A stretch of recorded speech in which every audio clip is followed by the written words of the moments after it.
ያደጉ ጎለጅ ውስጥ ነን። አሁን ጥያቄው አባደፈን አምሹር ታውቋለህ ልጅ አባደፈን ከእናንተ ጋር ነው የሚለው። አሁን ጥያቄው የጎንደር ጥያቄ ካርታው ከየት እስከየት ነው?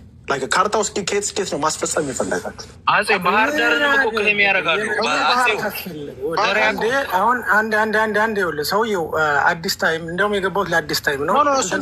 መልስና ኖ እሱ ልመልስ ነው የገባው። ያንተን ጥያቄ መልስላለሁ። ስለ ካርታው አሁን ባለው ይዘት እኮ የአማራ ክልል ተባለ እንጂ በዝሆንና በካርታ ተዋቅሮ ነው የሚኖረው ያለ አይደል? ምን አስጨነቀ አንተ?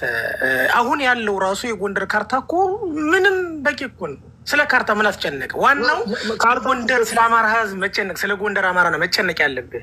ስለ ጎንደር ሞት ነው መጨነቅ ያለብህ። ይኸውልህ ካልተጨነክለት ሞቴን በተለያየ ሲስተም ተጠቅሜ ይህ በአዴን የሚባል ካንሰር ሞቴን ማስቆም አልቻለም። ጎንደር ላይ ወጣውም ለአዳምጣ አስጨርስ ይጠይቀኛል።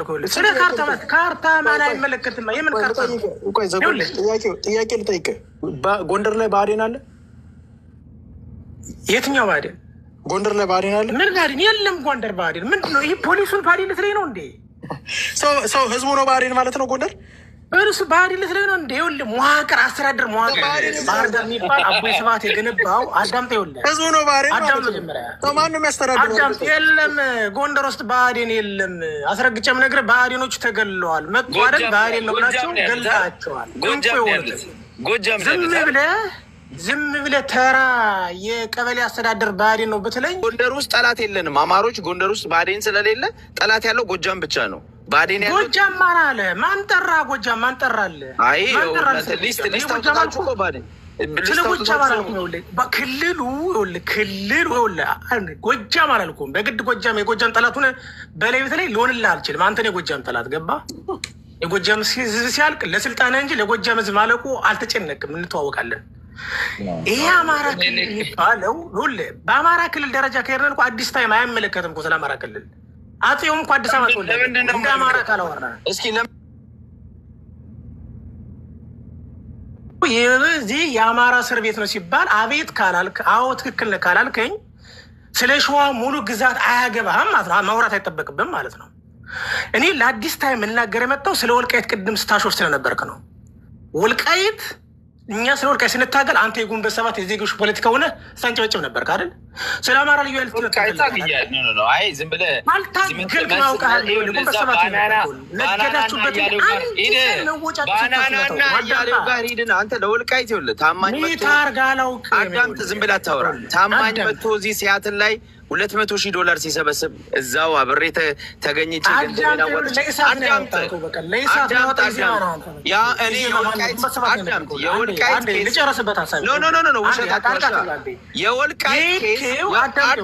የወልቃይት ኬዝ የደገፍነው ኬዝ አትዋሽ። አንተ ነው ዋሸዋ። ወልቃይትን ያልደገፈ ተራ በተራ አውሮ እኛም የታትረብ 2 ደቂቃ ጠብቅና ስማ። የወልቃይት ህዝብ ንቅናቄ የኦሮሞ 7 ዓመት ሰላማዊ ሰልፍ ሲያደርግ የወልቃይት ህዝብ ንቅናቄ አስመላሽ ኮሚቴ ከተነሳ በኋላ ነው ወያኔ ኩርኩም ተደርጎ ከመቀሌ ነቅልና ያወጣን ይላክ ነው። እንዴት ልትንቀው ትችላለህ?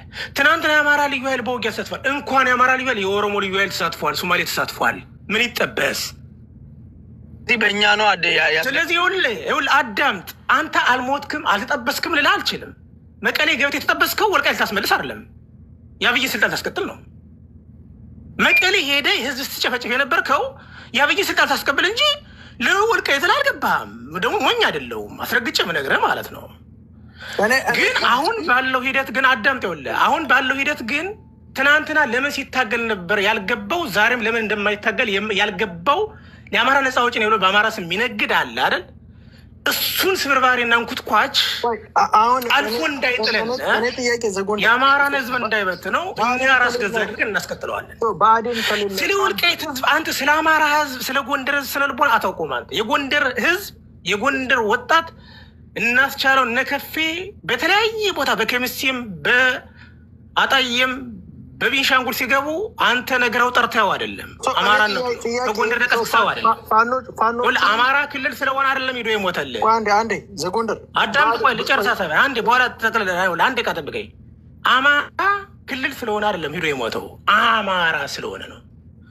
ስለዚህ የአስተዳደር መዋቅሩ ግን የአማራ ህዝብ እንዳይደራጅና የአማራ ህዝብ አንድ እንዳይሆን ስፔሻሊ ደግሞ እያለያየ ከክልሉ ውስጥ እንኳን የአማራ ክልል ብሎ አንዱን ክልል ክፍለ ሀገር እየጨቆነ አንዱን ክፍለ ሀገር እያጠበበ እያሰፋ በየጊዜው ስልጣኑን የሚያስቀጥል ኃይል አለ። ይሄ ቡድን ይህን ይወክለኛል ካልክ አብረህ ትጨፈልቃታለህ።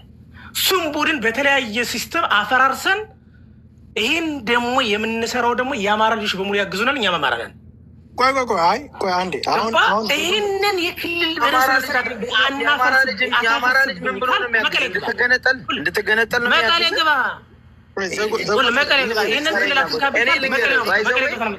ከእናንተ ወያኔን እመርጣለሁ። ከእናንተ ምረጥ ገደል ግባ። ምን ታደርግልኛለህ? ምን እንኳን ወያኔ እንኳን ያለውን ወያኔ የሞተውን ወያኔ አስነስተና አትችልም ነው ወያኔ ከዚህ በኋላ ከወገራ በታች እኔ ከእናንተ አብይን እመርጣለሁ። ከእናንተ ወያኔን እመርጣለሁ። ለምን አብይን እኮ በእጃችን ነው እኮ ለምን አትደግፈው? ምን አገባኝ? ለኔ ብለህ እኮ አይደል ተቃውሞ አንተ እኮ አደርባይ ነህ እኮ አንተ ስልጣን ፈልገህ ዞር እንጂ ለኦሮሞ ህዝብ እኮ አታዝንም። ኦሮሞ ነህ አይደል? የኦሮሞ ህዝብ እያለቀ ነው። ለኦሮሞ ጩህ ኦሮሞ አይደለህ አንተ? ኦሮሞ 4 ኪሎ ያለው እያለቀ አይደል? ስለዚህ አብይ ከቀላ ኦሮሞ ነፃ አውጪ ሆነና የኦሮሞ ህዝብ ገጥሞታል አይደል? አብይ የገድለው አይደል ያለ በዛ ሂደት አገር ወይ ዘጎንደር እኔ ጥያቄ አሁን እንትን አደረጋችሁ ክልል ሆናችሁ እንበልና ጎንደር ፖለቲከኛ በአጠቃላይ የፋፍዴን ምናምን የአብይ አህመድ ገረድ ነው። አያሌው መንበር ገረድ ነው።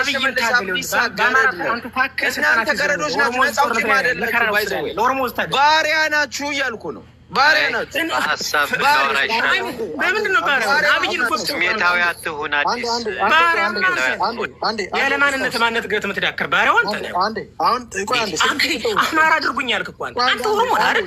የኦሮሞ ህዝብ መከራ ውስጥ ነው። ለእኛም እድል ስጠን እንጂ አንዴ ዘጎንደር እኔ አሁን ጥያቄ እሺ የቅማንትን ነገር እንዴት ልታደርጉ ነው? ሲሹ አሁን ለምሳሌ ቅማንቶች ይሄ ግለሰብ እዚህ ጋር የማየው ግለሰብ አሁን ለምሳሌ የክልልነት ጥያቄ ብቻ አይደለም እየመጣ ያለ ነፃ አውጪ ግንባር መስርተናል ብለው በስነስርዓት እየመጡ ነው ያሉት እና እስቲ ይህንን መግለጫ ከሰጠንበት ጊዜ አንስቶ በድርድር ጥያቄያችን ተስፋ የቆረጥ መሆናችንን እያሳወቅን ለመላው ህዝባችንና ደጋፊዎቻችን የሚከተለውን ጥሪ እናስተላልፋለን። ሰዓቱ ሀሳብ መስጠት የምንችል ከሆነ ቆያለ በለዚያ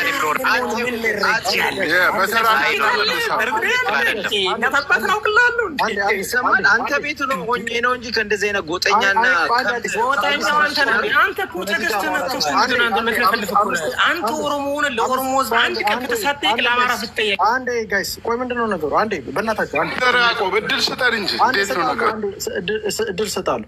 እኔ አሁን አንድ ጥያቄ ለእንትና ልጠይቀውና በቃ ተስት ከዛ በኋላ ሌሎቻችሁ መሄድ ትችላላችሁ። እኔ አንደርስታንድ ለማድረግ ነው። እኔ የሰው ልጅ ጥያቄ ያለኝ ካለ ጥያቄውን አንደርስታንድ ለማድረግ በምችለው አቅም እሞክራለሁ። እንትን ወደ እስቲ ይህንን አዳምጡትና እስኪ የ7 ዓመት እድሜ እህት ያለው የ7 ዓመት እድሜ ወንድም ያለውን ሰው አስቡትና ወይም ደግሞ ራሳችሁ ባክ አድርጉትና 7 ዓመት ማለት እናንተ አንደኛ ክፍል ስትገቡ ማለት ነው። እግዚአብሔርን እኔ ከዚህ በኋላ አማራ አልሆንም ስትሉ በ7 ዓመታችሁ እንድር ውርደት ተጋለጠ ብለው ነው ያወጡት እና ስማ እነሱ ሁልጊዜም እኮ ይኸውልህ አሁን በዚሁ አጋጣሚ አሁን ትናንት የሆነ ድምፅ ወጣ ተብለው ነበር። ይሄ መስፍን እኔ በጣም ይገርመኝ የእነሱ የውጭ ተወካይ ነው። ማን ነው ሻዕቢያ ማንኪያና ሹካ ሰረቀ ሲል የነበረው ማን ነው ሰውዬ? ኢንጂነሩ ነው። ኢንጂነር ይልቃል መሳይ መኮንን ላይ ለሻዕቢያ ተማጽኖ ሲያቀርባል ነበር እንዴ? ከሻዕቢያ ጋር ሆኜ አብይም ከኋላ በጩቤ ወጓለሁ ሲል እንትና ጋር ልደቱ ጋር ሲከራከሩ አልሰማችሁም? ከኋላ ወጓለሁ ሲል የነበረው እኮ ኢንጂነር ሻዕቢያ ጋር ስማ ልደቱ የሰላማዊ ታጋይ ነው።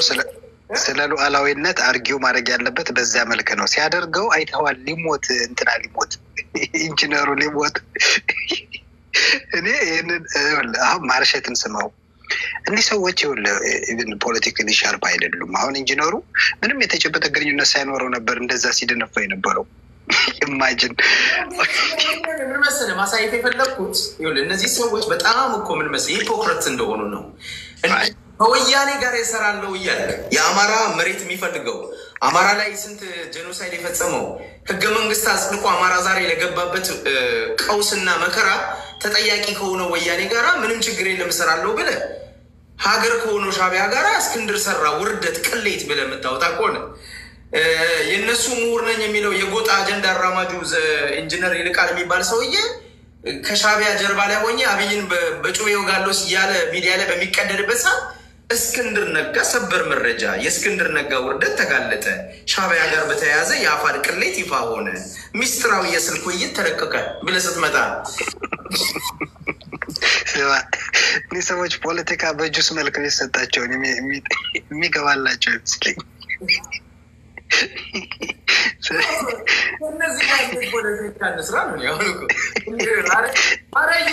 አረ ዩሪ ቶሎ ተመለስ። ዩሪ የእስክንድር ደጋፊ መሆን አለበት በዚህ ጉዳይ። እንዴት ብሎ ይመለሳል? አንደበት ያለው ውሸቱንም እውነት አስመስሎ ማውራት የሚችል እሱ ነበር። እነዚህ እኮ ተስፋ ቆረጠባቸው እኮ እሱ ተስፋ ቆርጠባቸው ጠፋ እሱ ራሱ። ያ አሁን ምን አለ መሰለህ ሀብትሽ፣ በደንብ ከተከታተልክ ሜይ ቢ ቢዚ ነበርክ መሰል እንደኔ ሰሞኑን፣ ግን በደንብ ከተከታተልክ በዚህ 2-3 ወር ውስጥ መጀመሪያ የተሰጣቸው የሚሰሩት ከመንግስት ጋር ጭምር ነው። የሚሊሻ ምንድን ነው የአድማ በታኝ አመራር ጋር ይሰራሉ። ለምሳሌ የአማራ ክልል አድማ በታኝ ጋር ይሰራሉ። መንግስት ጋር በቀጥታ ነው የሚሰሩት። ቲፒኤልኤፍ እንደምታውቀው አሁን ኢቨን ከሻዕቢያ ጋር ይሰራል የሚባለው ኢንዲፈረንት ነው ያለው። ወታደሩ መካከል ላይ ሆኖ እንትን እያለ ነው። ከዛም ከዚህም አንሆንም አይነት ነገር አብይ ኮንስፓይረሲ እየሰራባቸው ነው ያለው እና የተሰጣቸው የመጀመሪያው ዓላማ ዘመቻ አንድነት በሚለው የአፋሕድ አመራሮችን የተወሰኑትን ገለው ከቻሉ ካልቻሉም ድርጅቱ እንዲፈርስ ፕሮፓጋንዳ እንዲሰሩ ተሰጥቷቸዋል። ለዚህ የባለፈው ወሎ ላይ የኮሎኔል ፋንታሁን እና የመሬ ችግር በተፈጠረ ጊዜ ግጭት ሲፈጠር ያወጡትን መግለጫ ሄዳችሁ እዩት። የመሬን መግለጫ በቀጥታ ብልጽግና እያሉ የሚሳደበው ምክንያቱን ልነግራችሁ ነው። ከዛ በፊትም እንደዚሁ ብልጽግና እያለ ዘመነ ካሴ እንትና በታሰረ ጊዜ አሰግድ በታሰረ ጊዜ ብልጽግናና እስክንድር ብሎ እስክንድር ከብልጽግና ጋር እንደሚሰራ እስክንድርና ብልጽግና ሲሰሩ እጅ ከፍንጅ ያዝናቸው እጅ ከፍንጅ ያዝናቸው። ለአንዴና ለመጨረሻ ጊዜ ደግሞ አሸነፍናቸው ለመጨረሻ አሸነፍናቸው ካለ በኋላ አሁን ደግሞ ዘመቻ አንድነት ብሎ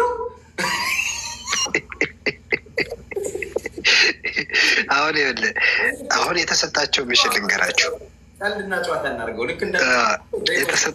የተሰጣቸው ሚሽን ፖለቲካ ለመስራትም ወርዝ ያደረጉ ለመተቸት ነው። ግን ሚሽን ተሰጥቷቸዋል። ይኸውልህ ሀብትሽ ሚሽን አላቸው። አዳምጠኝ።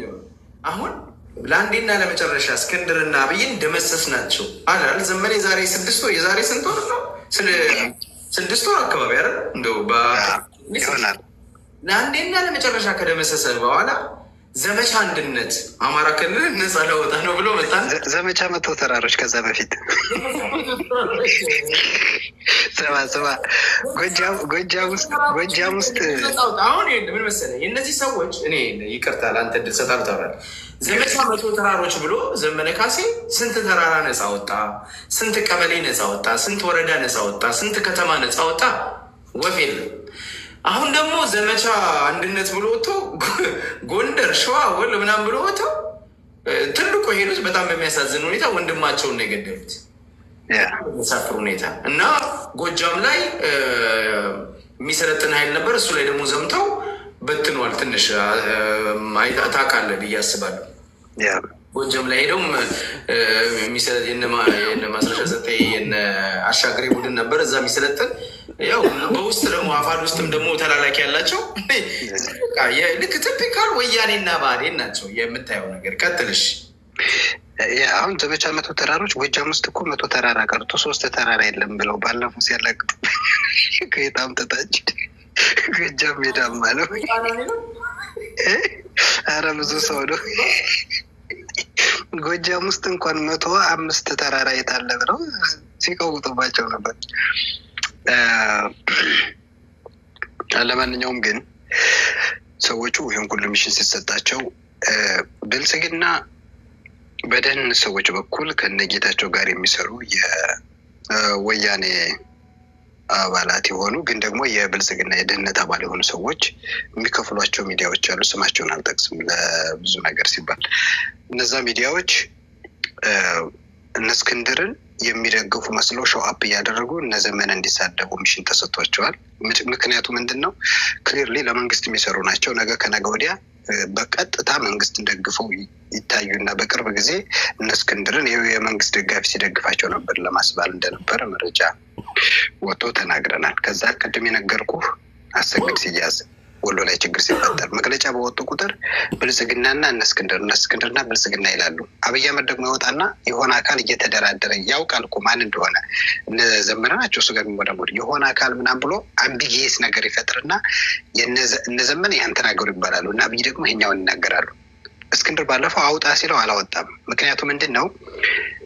እዚህኛው ድርጅት ላይ ሰው ጥርጣሬ እንዲያድርበት ይፈለጋል።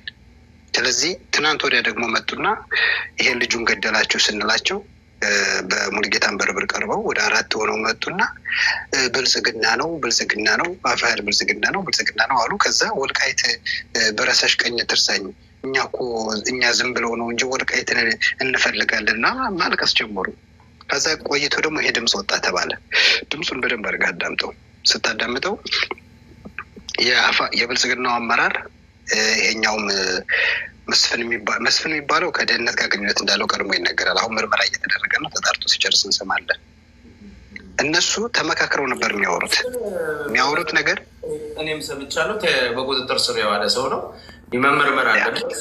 አንደኛ የአማራ ፋኖ ከባህዴን ጋራ የአማራ ፋኖ አንድነት አማራ ፋኖ ህዝባዊ ድርጅት አፋድ ከብልጽግና ጋር ያደረገው ውይይት የለም። ከባህዴን ጋር ያደረገው ልጁ በግሉ ያደረገውን ይሄ ደግሞ ተልዕኮ ያለው ነው። ከባህዴንም ከነዘመነ ጋር የሚሰራ ብዙ ሰው እንዳለ ጥቂት ሰዎች እንዳሉ አፋድ ውስጥም ህዝቡ ማወቅ አለበት። በዚህ አጋጣሚ ይሄ መስፍን የሚባለው ከነ ምሬ ጋር የሚሰራል፣ ከመንግስት ጋር የሚሰራል የደህንነት ተላላኪ ነው ሰውዬው። ዞሮ ዞሮ ምንድን ነው ያደረጉት? ተደዋውለው እየቀረጹ እያወቁ እኮ ነው። ለውድ አድርገህ ነው እንዲ ኦኬ፣ ተጠንቀቅ ለራስህ ምናምን። ሰውየው እንደ ግለሰብ መደላደል እንስራ ይለዋል። እኔ እኮ በተሰጠኝ ኃላፊነት እንደውም ድርጅቱ ነው ክየ ነው ማዋራ ይለዋል። በግድ ያላለው ያኛው ሰውዬ ደግሞ እንዲህ አይነት ጽንፈኛ ነው። ስማ የአማራ ፋኖ ጽንፈኛ ቡድን እንዴት ይደራደራል ብዬ ምናምን ይላለሁ እንትን ይላቸዋል። ሽፍታ እንዲህ አይነት ሽፍታ ምናምን ብሎ እየሰደበው አዎ ይላል። ችግር የለውም በግድ ድርጅቱን ይጠራል ማለት ነው። እና በግለሰብ ደረጃ ሴራ ነው የተሰራው። ለምን ሰርጎ ገብ ነው። አሁን ይሄ እንግዲህ ይሄን ያደረጉት እነ ዘመነ በዚህ ልጅ ሞት ስለተመቱባቸው አንድ አጋጣሚ ይሄ የጎጃም ልጅ የሆነው ማን ነው ስሙ? ድሮ ብአዴን የነበረው ማን ነው? ራስረስ አይደለም። እዚያ ይሄ አውሮፓ ያለው የሆነ ሀገር ያለው ማን ነው? እንትና